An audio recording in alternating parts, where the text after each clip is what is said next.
Hello, this is Group 1's presentation on firewalls. Group 1 consists of Jack Wilson, Mitch Harvey, Franklin Havara, and Gary Moses. As we've been learning, firewalls are part of the computer system or network that is designed to block unauthorized access while permitting outward communications. Firewalls can be broken down into two types: network-based and host-based. Tonight we're going to talk a little bit about Untangled. Untangled has had a couple of gold-winning awards for integrated security as well as it for hardware. They've had a silver winning award for software. A couple of nice features about Untangled is it can be a transport to your pre-existent firewall that allows you to control inbound and outbound access to specific IP ports. Tangle also won't mess with your ordinary firewall unless you specifically tell it to do it in the configuration settings. Installing Untangle and implementing it as a virtual machine is a fairly simple process. To begin, you need to go to Untangle's website, which can be found at the top of this image. The URL is there, or you can just Google Untangle download and it should be one of the first things that comes up. And you should come to this page. It's important that you choose the correct settings. 32-bit or 64-bit mostly depends on whether you're using a PC or a laptop and how much RAM you have, but the image format is the option that really matters. You need to make sure that you're choosing the OVA format, which is for VMware appliances, as opposed to the CD or USB images, which are intended for either CDs or external hard drives or flash drives. If you try to use one of those on your computer, it either won't work, or if it does, it will completely wipe your hard drive. But you'll just click Start Download once you've collected the correct settings. It's a fairly large download, about 1.5 gigs, and will take a little while. But once you've completed the download, you open your VMware software that you're using. I personally used Workstation 12. And once you have that open, you simply have to press Open a Virtual Machine, go to your downloads, and find where your Untangle is. It should be called Untangle_1300_X6.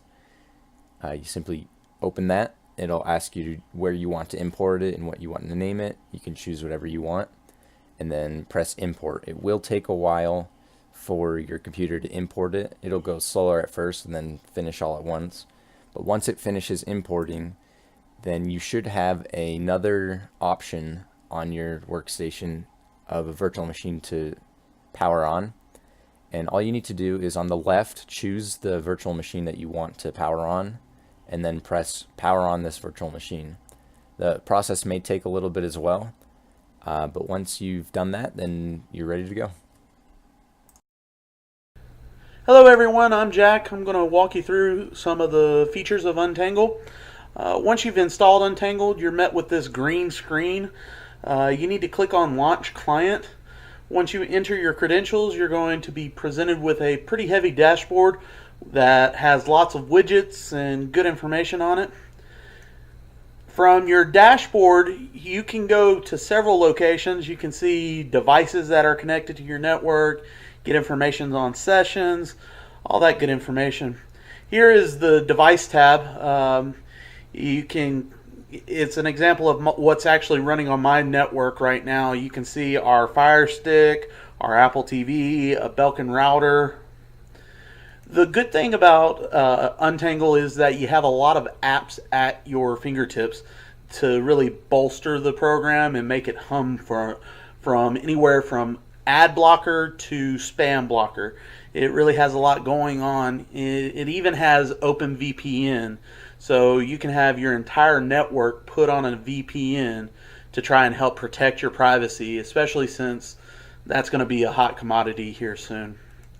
So once you've downloaded and installed the Firewall app in Untangle, when you open it up, you get a status report on your left-hand side about what's going on, and you get a reports creation list to your right.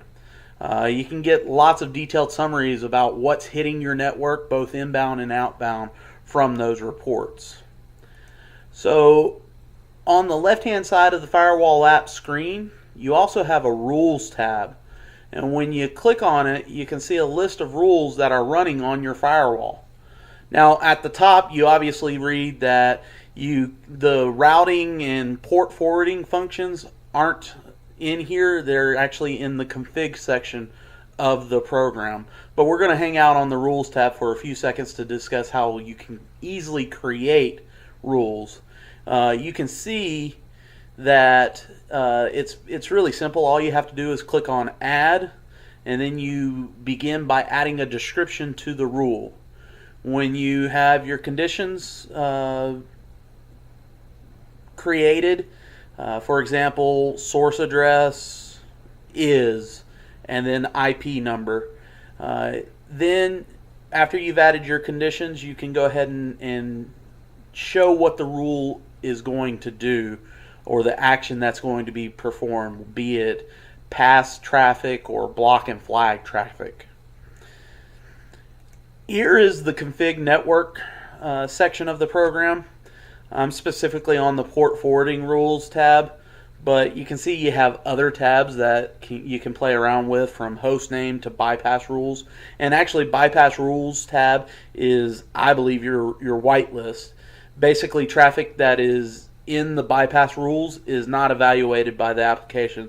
So you can set things up for like your VoIP or PPTP sessions. Those items can go into your bypass rules and not be checked by the program.